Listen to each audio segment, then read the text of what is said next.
Welcome to the Boisterous Brothers. My name is George Rockall-Schmidt and I'm here with Damian Benedict. How are you today, Damian? Feeling nice and relaxed, nice and calm? Top banana. Yeah? Top banana top. Yeah? Yeah. And what does a banana actually feel like? Fucking terrified, I imagine. You're going to be picked one day, going to be peeled. So, obviously we start the Boisterous Brothers with an anecdote every time. And today is my turn and I'm going to take you back to a time of my life which I found very soothing. So I went to a university where I studied film studies, and one of the things we had to do in our final year, because it was a practical course, was learn how to direct and learn different techniques of directing.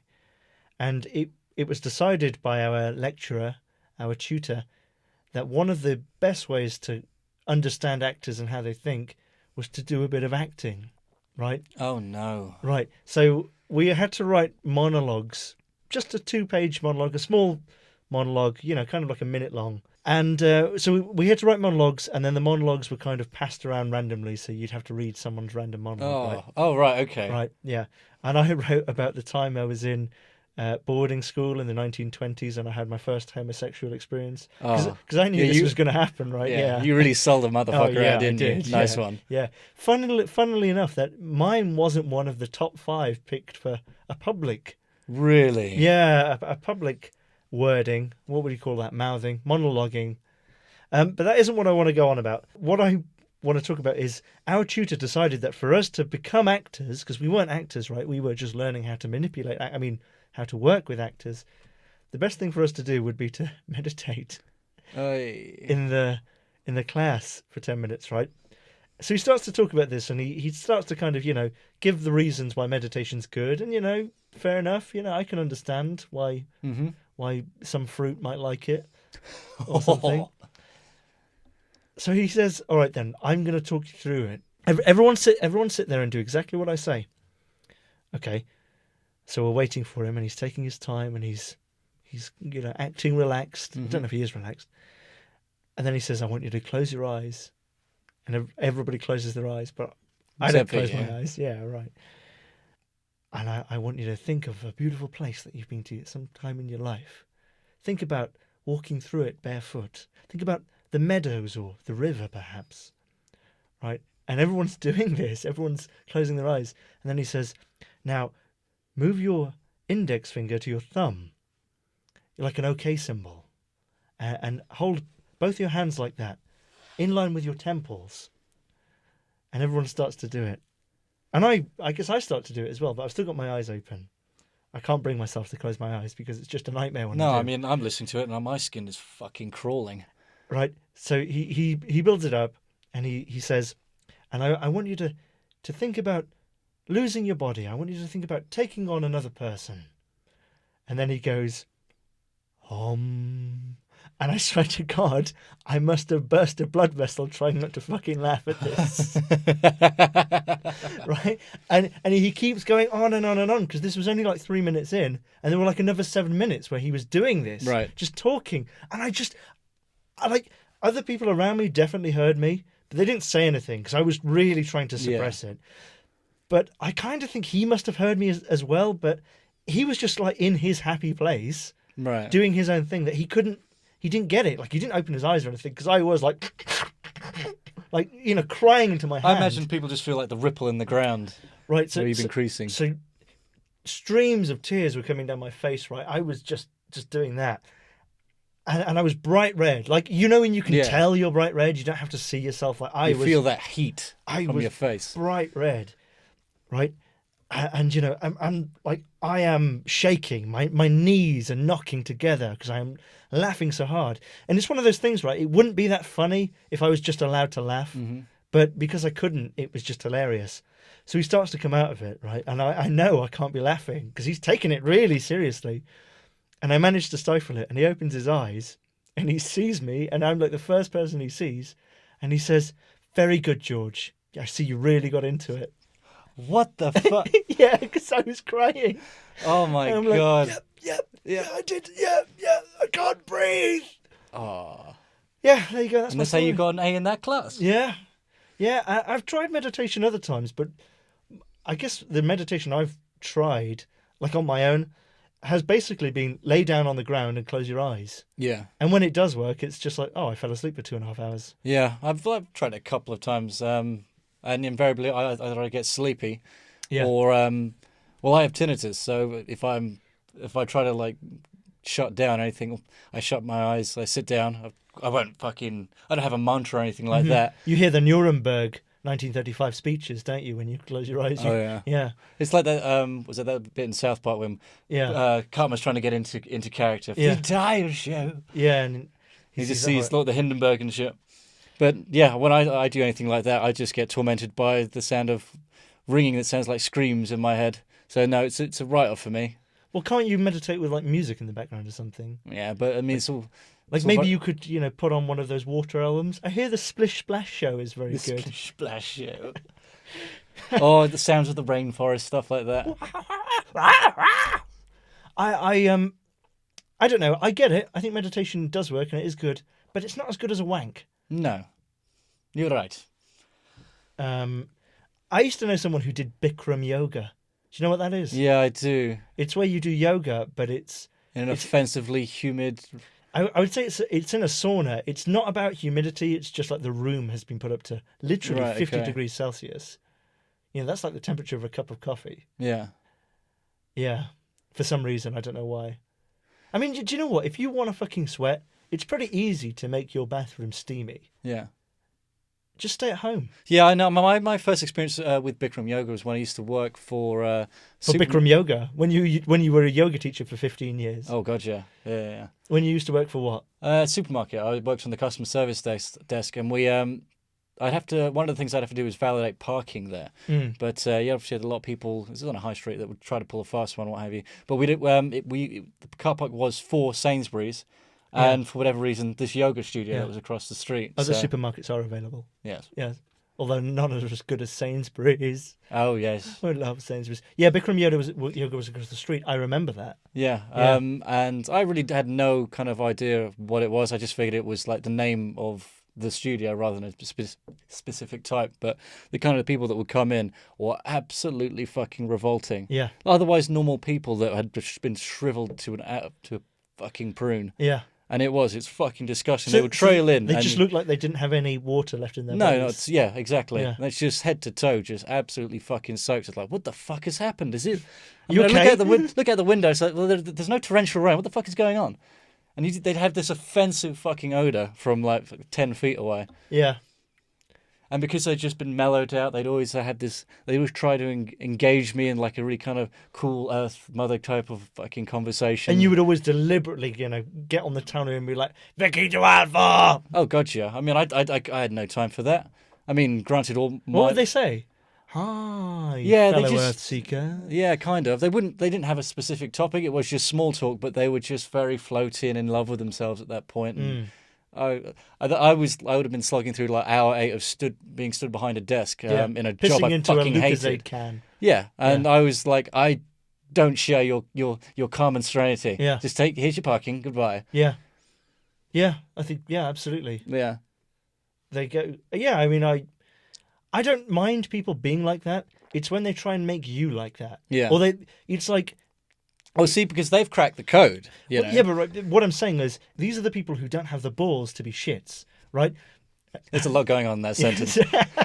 They don't, it's not like they go home and beat their wives or anything like that. It's not like they float around on a Friday or Saturday night getting into fights with people. They don't have any way of like getting away their aggression, but they work shitty jobs, or even if they're jobs they have convinced themselves they like, they're stressful jobs, right? Behind a desk in West London, they're paying, I wouldn't say stressful, they're just fucking redundant and they know it. They're redundant and they know it, and they're given busy work and whatever. These are not people who are world changers or anything like that. These are not people who are renegades, who've decided, well, 2016, I don't see why I wouldn't become an ivory dealer. It sounds like the perfect time to me, what with ivory being banned and everything. They're not doing something, kind of weird and wonderful. They're just office workers. Mm-hmm. And they come up to you and they say, having done this twice, doing this twice a week, they're like, "Oh, hey, buddy. Oh, you should take a chill pill, man. Oh no, you've just got to visualize yourself from the beginning of time to the end of time, and you'll realize. Don't worry. You should be like, fuck off. I fought under Milosevic. I was a child soldier. You don't know me. I'll fuck you up. That's your answer for everything, though, isn't it? Sorry, would you like fries with that? Fuck you! I've still got blood under my fucking fingernails. I mean, they don't know. Yeah, I know people like that. They don't even do it twice a week. They'll approach you with that kind of smug, self-satisfied attitude after doing their it once, first session, and invariably one of their last as well. So yeah, I mean, I do Bikram yoga whenever I can. I'm not doing it now. Obviously, I'm in the pub, but it is, it's kind of necessary. I do live a very stressful life, but I have that outlet, and I see you, and you're not. It's something you would do well to have in your life as well. Yeah, really. Yeah, I mean, I know it sounds shitty and everything. I know it doesn't sound true, but I can really feel the toxins coming out of my skin when I'm in it. So I'll put a fucking cleansing my toxin in chakras and shit like that. Yes. Yeah. I think it's worth mentioning at this point. You said you kind of understood the point of meditation. I do. It does sound like you've done a bit of a 180 on that one. I've got to be honest. It's like, meditation's all right, but if any of these fuckholes bring it into my fucking face, in my space, I haven't done a 180. Meditation's great. Listen, communism's great. Shooting rifles is great. Owning hand grenades is great. It's just the people who do these things are shit. Yeah. All right, fair enough. I think this is going to become a theme with our show. Like, life's great. People making shit. I think that was the summation of Halloween, wasn't it? It's like when you go to not somebody's country. When you go to a country, right, and you talk to people who've been there, and they're like, "Oh yeah, the thing about India is it's really beautiful. Oh, you know what? The thing about Ireland is it's really beautiful. Everywhere's beautiful. Everywhere is beautiful. If you go to the countryside of any country, it's beautiful. Iceland's beautiful. America's beautiful. Bolivia's beautiful. Romania's beautiful. It's the fucking cities and the rats that are disgusting." For a second there, that was going to be a wonderful celebration of life and the human spirit. Then it just completely nosedived right at the end. You are watching The Social Brothers. Hello, the Boisterous Brothers. This week, bride-to-be Donald Trump telegrammed a country that isn't China, but is China. I assume it's one of the Koreas, whichever one's the hippy-dippy one. The New Zealand Prime Minister resigned, and the Italian Prime Minister said he was going to resign. And France Holland's approval rating sank to 4%. Only 4% higher than that of a man called Andy Hitler, who ran for the mayorship of Tel Aviv in 1963. Also, there was a Zeppelin crash in Colombia, killing Manchester United. Yours reportedly, Lieutenant-Colonel Anonymous Bilgewater.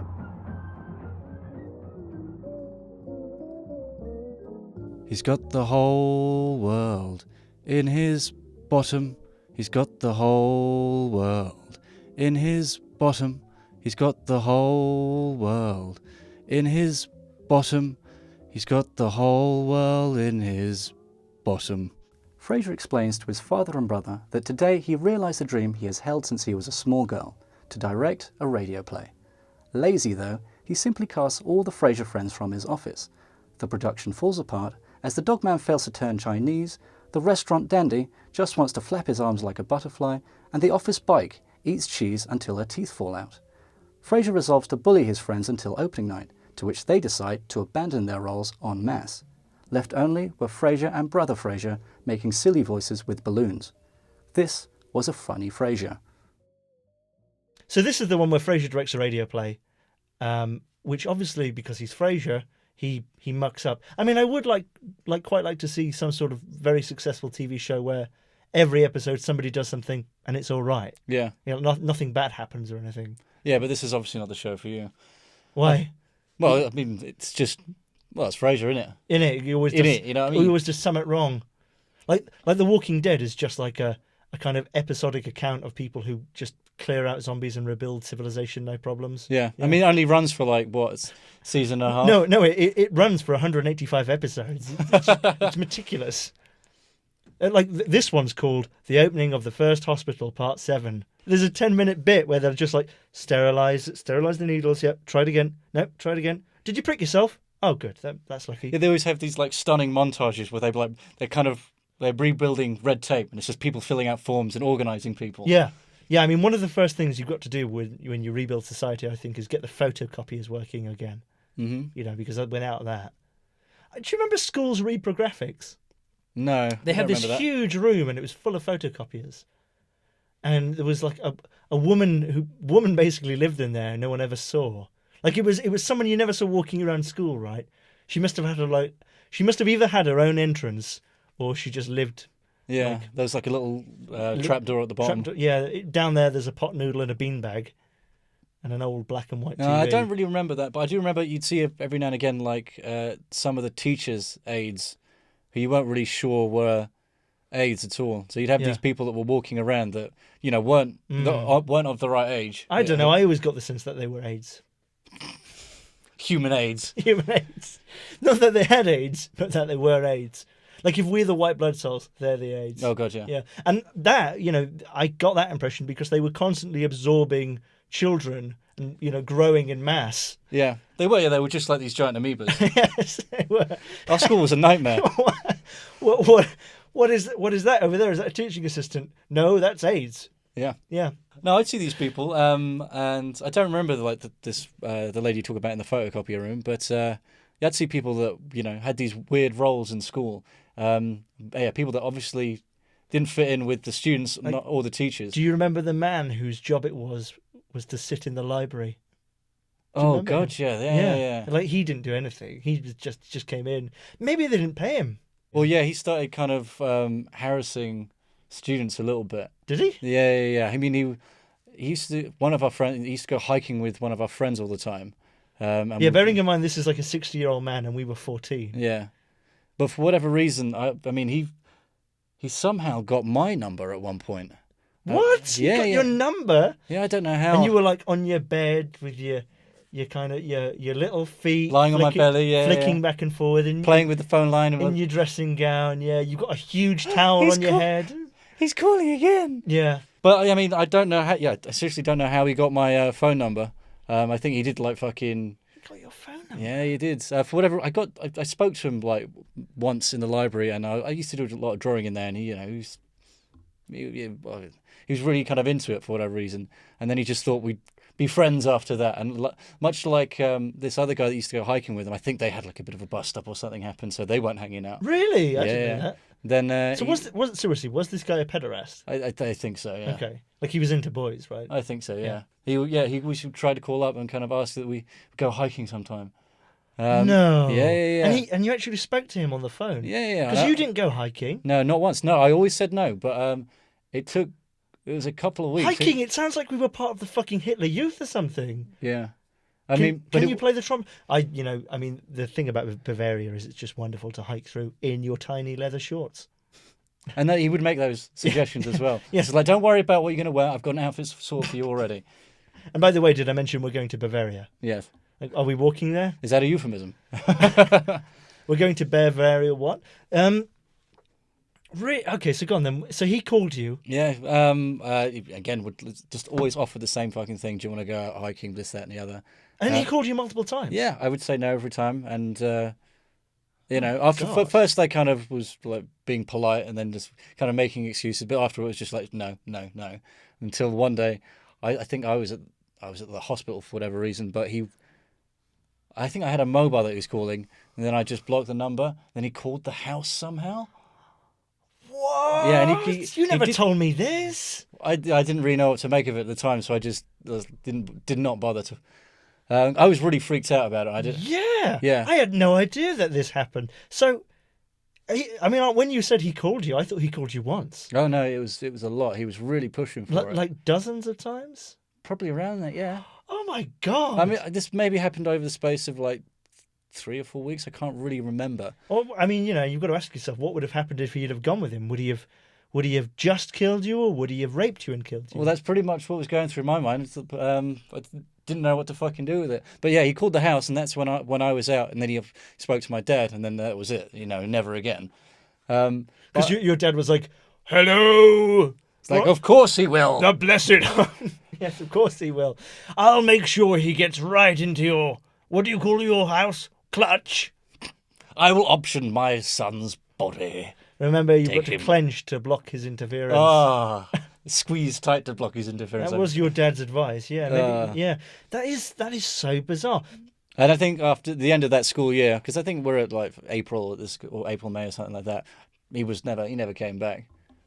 I So- think he might have lashed onto someone else. Someone Yeah. made a complaint. I don't think my dad ever did. Yeah, I don't think you were the only one, were you? If he No. was doing that to you. Yeah, and that is pretty good grounds for dismissal. You know, Well, I think that's what brought it up as well. We weren't even sure he was fucking hired. He was just No. someone that was there. I mean, most people, when they get fired, it can always be like, oh, I got fired. Oh, why? And then they tell you their story, and there's always like a bit of a kind of back and forth of, well, maybe you deserved it or maybe you didn't. Mm-hmm. But if someone said, I've been fired, oh, why's that? Oh, because I was calling all my students because I wanted to fuck them. Oh, yeah, You'd be you like, probably should have been yeah. fired then. Yeah. That's pretty black and white. Yeah. I had no idea that happened. Mm. That's quite terrifying. Yeah. Why the fuck didn't he call me? My body was supple enough. I suppose it was before I started showering. Yeah, I'll keep telling myself that. Okay, I mean, anything else to say about that, just as a kind of final No, thing? not at all. That is essentially everything that kind of happened. But what was that bust up then with... I have no idea. He No. had, and the guy, the kid didn't tell me. But how did you know one happened? Because he talked to me about it. I told him that this guy was like being friendly with me now. But he said, "Oh yeah, we had an argument with this, that, and the other." And I never got an answer out of him. He'd always go really kind of quiet. I just kind of left it. Wow, that sounds incredibly serious. Like, Yeah. There was some fiddling. Yeah. Well, if anyone deserved to be raped, it was definitely that kid. The Boisterous Brothers! Yeah. I'm going to hell. Join Hieronymus Swash and Mau Mau as they continue their journey in this week's instalment of The Case of the Curse of the Ruby Garnet, Part 5. Hurry up, Mau Mau. We're going to be late. And you can't be late to a kidnapping trade-off. Yes, boss. Remember the case of the headless Duchess? Yes, boss. The papers could have called that something completely different had we got there on time. Like the case of the Duchess with the nice hair. The case of the Duchess with the striking earrings. The headful Duchess. The case of the very lucky Duchess. Ah, look. There's Lord Telephone. Pull up here, Mau Mau.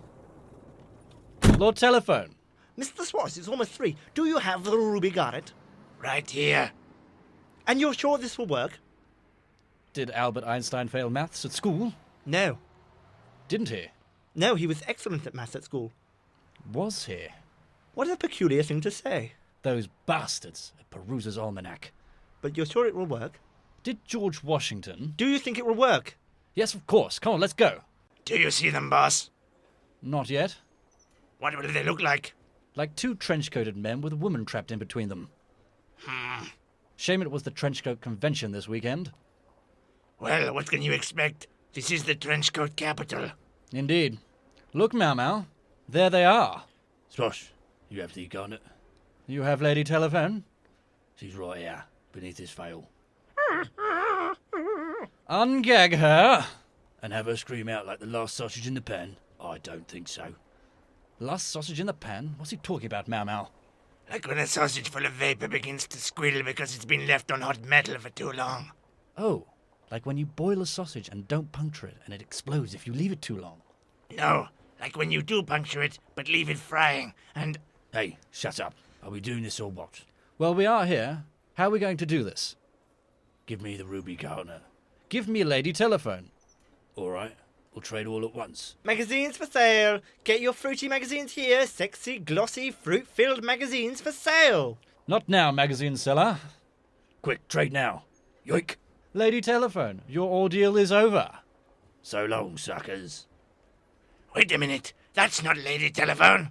It's just a coat and veil over some wire coat hangers and toilet roll cores. But we heard her. It was just a trick of the wind. Listen. What do we do now, boss? Did I see that right? You lost my sister and the Ruby Garnet. Ah, Lord Telephone, not to worry. All part of the plan. You see, the ruby is covered in a harmless ionizing ray, which we can track using this Geiger meter. Soon we'll have both your sister and the Ruby Garnet. Very well. Now, come, Mau Mau. Let's go where the radiation goes. Are you sure this is safe, boss? Absolutely. I got the Geiger counter and the radiation from a bald man in a bunker. How could that not be safe? I mean, he lives in a bunker. He's not going anywhere. Not like he's a travelling salesman and I'll never see him again. He was a bald man in a bunker. Quick, this way. They went over here. Come, Mau Mau, don't dawdle. Coming, boss. Look, there they are. Won't all this radiation be harmful for all these people? Posh, Mau Mau. Radiation has never been proven to be anything other than the cause of some very minor baldness and death. There, they're getting into the car. Quick, let's trail them, Mau Mau. They're heading out of town. Where can they be taking it? Look, boss, the old army airstrip. What on earth are they doing? Don't they know it's dangerous for ruby garnets to travel on aeroplanes? I think you've become confused between ruby garnets and heavily pregnant women. Enough science, Mau Mau. Look, a cargo plane. Stop the car. If we're quick, we can make it on. But we don't even know where it's going, boss. Look, the bad chaps with Lady T, they're getting on. Now's our chance. Join us next time for another exciting episode of The Case of the Curse of the Ruby Garnet. So I would say that we have a hell of a treat for you in the studio right now, but all I can smell is egg salad. Is that you? It is me. I must apologize. Take it away, Leroy.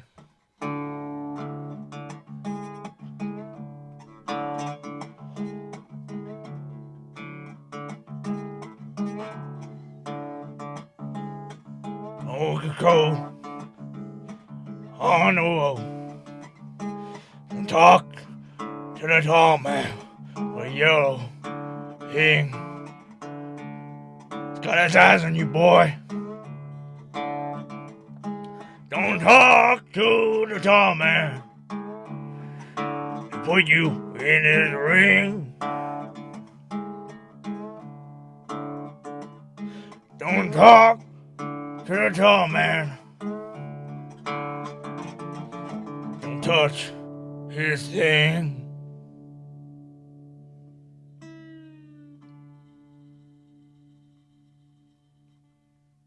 Sobering stuff. Do you remember when you were sober? This one's called The Lord of Mystery Adventure. Scubal and Shagworth stare into the secret room apprehensively. Zoiks, remarks Shagworth. That sure looks creepy. Hey Scubal, where did you get that sandwich? The two friends enjoy an Italian-breaded Parmigiano and green olive meal, complete with Dijon mustard and a dab of balsamic vinegar. Zoiks, exclaims Shagworth again, which reminds Scubal to give his friend his brain medicine. Hey boys, you should go into that secret room that you just found, says Freddo, fresh on the scene, with Gandalf Baggins. No ways, says Scubal. I'm not going in there. Freddo then fishes out a shiny prize from his loincloth. How about for the one true ring? Scubal jumps up excitedly and punctures Freddo's carotid artery, setting a jet of blood into Gandalf's eyes. Gandalf trips backwards into a pot of boiling oil. Zoiks, remarks Shagworth, as Scubal fastens the lid onto the pot and Gandalf's thrashing subsides. Yes, Scubal agrees. Zoiks. And that's from Howard in Matindi. Thank you very much for that, Howard. So we were talking about meditation and also a elderly gentleman, or an older gentleman, if you want to be very polite to a paedophile, who liked you a bit too much. Quite fancy to me, yeah. And that makes me think of New Age stuff. I know. More specifically, the meditation, not the not the pederast. I know hiking isn't, because this guy liked hiking, right? I know hiking isn't New Age, but it kind of makes me think. Yeah, well, stuff. Embracing nature and all that kind of keka. Like I imagine hiking towards a yurt. I used to know a graphic designer who made very good money. I mean, you're talking like 400 quid a day, right? And he had a New Age wife. So, who would be into all this stuff. She was studying to be a therapist for the last 12 years and all of this. And occasionally she would make him, because she certainly didn't earn any money. She would make him pay for a yurt in the middle of the English countryside for them to live in for a week. And essentially what it would be is extremely expensive camping. Right, okay. Right? Probably a bit better. I don't know if they had electricity in it. Yeah, just run me through what a yurt is, because I'm a little bit... It's kind of like a semi-permanent structure you would find in Mongolia, right? A yurt is from Mongolia. It's kind of it's like a squarish sort of tent, I think with a pole in the middle of it, because it's round, but it's very angular. Almost like a large block of cheese, a cylinder of cheese. And I think that the bottom of it is isn't tent. I think it's like stone or rock or something. Right, It okay. seems harder, and it's bigger, and you have stuff in there that you wouldn't have in a tent. You have like your kind of mod cons and amenities. I don't know if you have your mod cons, but you have I think most of them are carpeted or they have a rug. You have an actual bed. Do you have an actual bed? I'm pretty sure you would have a stove and something to cook on. I don't know if they had any electricity, like I said, but that's the sort of I thing wouldn't they be do. surprised. I imagine that you find them with like flat screens mounted on the walls now. Yeah, no, absolutely. I'm sure you do. All this like ecotourism shit with flat screens that are powered by the windmill up the road.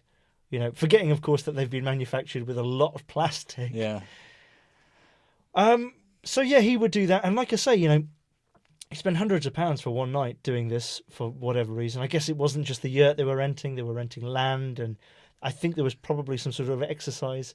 My old boss, when I met him, one of the first things he told me about was he'd just been to a retreat, like a toxic retreat to get rid of the toxins in your body. Yeah. And he was saying like, oh, it was good because this guy, just so everyone knows, this guy liked women a lot, but he was, I was going to say nigh on autistic. That isn't fair on autistic people. He was just repulsive. Yeah. And he went there and he was like, oh yeah, there were loads of these gorgeous women there, really thin vegetarian yoga women. Did you talk to any of them? No. But essentially what they'd done for a week is they'd been deprived of sugar and fat. Right. Okay. And really it was just a diet. It's just that they were in somewhere. They were in a camp. They were in a camp, where they were controlled. So it's something you could do at your house. Yeah. If you could, somehow exercise control. It was just that. That's it. I mean, went there. Like I guess it was in an old house or something, like an old, like estate sort of thing. People like ply it with those kinds of people will ply it with more credibility if they pay more money for it. Even though technically, what you should do is just spend less money on crappy foods. Yeah, or just eat crappy foods. Yeah, eat crappy foods and then die. Yeah. Yeah, you're probably going to die anyway. There's no doubt with that one. Yeah. No, I mean you're probably like people who do this, like these women. I mean, I don't want to say just women, but these women who get very thin because they think that's healthy, or these men who do these marathons every week. They're not the guys who live to 90. Yeah. The guys who live to 90 are people like you, people who don't do anything with their lives, people who sit around, don't worry about anything, and just wank. I really thought that was going to be something nice for a second. I don't know what. I don't know. There was a lot of scorn on the word, like, don't do fuck all. Just sit there, play with your fucking cock. Wank. I don't think I said playing with your fucking cock. Playing with your little cock. Playing with your little thing. My tiny little cock, yes. I'm a chode man. I'm a chode. Just so the ladies know back at wherever they may be watching this. Oh, it's all right. You can always tell a chode man. I don't know. I just think it's utter bullshit. Yeah, totally. Have you ever heard anyone like ranting on about horoscopes and stuff like that? Yeah, but that's something I usually tolerate because I'm usually going out with them. No. Yeah. I think a lot of people have been in that position. And you know what? If you want to read a horoscope and talk to me about it, that's much better than spending thousands and thousands of pounds on a camp to not eat fudge bars, not eat fudgesicles and fudge sundaes and other fudge products. Oh, yeah, but I mean, have you been present when they buy like their earth stones and shit like that? There are certain minerals which correspond with certain star signs and shit like that. Oh yeah, I'm a semi-precious amethyst. It's always semi-precious stones. It's basically glass. Yeah, with a bit of food colouring. Yeah, that's how you do it, right? Yeah, or just painted straight on with a bit of acrylic paint. Horoscopes, obviously bullshit, but kind of soothing maybe. I'm less offended by horoscopes than I am about stuff like dream catchers. So what do you think then? Because as with anything, if people want to do that shit, they can do that shit. Just don't talk to me about it. Yeah, I think that was exactly my point. It's like these people that do subscribe to it, it's fine, it's benign, it's rubbish, at least as far as I'm concerned. But the people that that engage in it are very vocal about it, and they are always going to try to engage everybody else. But they are also, in my experience, they're also incredibly judgmental people. Yes, I remember. You see, let's not get into it right now because I think this could be easily a podcast of its own. I don't mind vegetarians, right? I know a lot of people get on their high horse about vegetarians and stuff. I think probably killing animals is wrong. I just think that killing vegetables is wrong as well. And not just that, like, I'm not going to sit here and try and rationalize it and say, oh, yeah, killing animals is wrong, but it's natural. I think it's wrong, but I don't care. I do lots of wrong things. That is definitely not the worst thing. But I remember meeting a vegetarian once, and he was a vegetarian because he said 3,000 years ago, people would eat meat once a week. And it's like, so what? That means it's natural or something. Like, okay, then Japanese people like eat a lot more fish than others. Yeah. That's just the environment. I mean, fuck off. Yeah, I had a vegan friend. Well, that's a bit of a contradiction in terms. But they would... Why? Was it a carrot or something? But I had this kind of discussion about what, like, the human body has evolved to kind of intake and all that kind of stuff. And I've always, like, when I would read stuff like that, humans have their eyes on the front of their head, they've got the sharp teeth because they're predators, they're supposed to consume meat. But they're like, well, technically, if you look at all the enzymes that you find in the stomach stuff, they're more suited to break down vegetables than they are meat. Actually, we're more suited to eat a more vegetable-heavy diet than meat. Right. And to which I don't know what to say with a lot of these people because they've got such incredible conviction. Well, what would you say to come back to that? I've just promptly ignored them. I was like, I'm going to go over here. I'm going to eat a fucking hot dog. Yeah, I mean, a hot dog's probably most vegetable anyway. I'll take that point that what I'm doing is punishing my body, and I probably shouldn't do that. Yeah, but it's not even nice. Yeah. Something with hot dogs in you, isn't there? Oh god, yeah. I don't know. I think that, yeah, it's true. People have learned to develop a tolerance to lactose and things like that. But so what? All right then. Let's all be vegetarian. So what are we going to do to all those animals that we've got in the slaughterhouses right now? Because we can't just let them free. They'll eat all your vegetables. You've got to kill them. Yeah. Kill them and eat them. Yeah. And we burn the bodies for, new source of fuel for a little bit, As we make the transition. I think that they should. I think they should just grow meat. In a lab somewhere. I'd be up for that. Yeah, I think they piss around with that stuff at the moment. Yeah, they do. Yeah. Winston Churchill said, "In the future, we won't eat meat. We'll eat stuff that's grown in a lab." Yeah. Yeah. I didn't hear that, but well. Was it Winston Churchill or was it me? Yeah, the lines blur so much. They do, don't they? I mean, I don't know if you've ever noticed, but Winston Churchill and I have never been in the same room together. I know. And on that bombshell, thank you very much for watching The Boisterous Brothers. If you're watching this on YouTube, you can download it from SoundCloud. If you're watching this anywhere else, you can watch it on YouTube. You can watch other stuff on YouTube. My YouTube channel is great. Damian's on it. But otherwise, it's fantastic.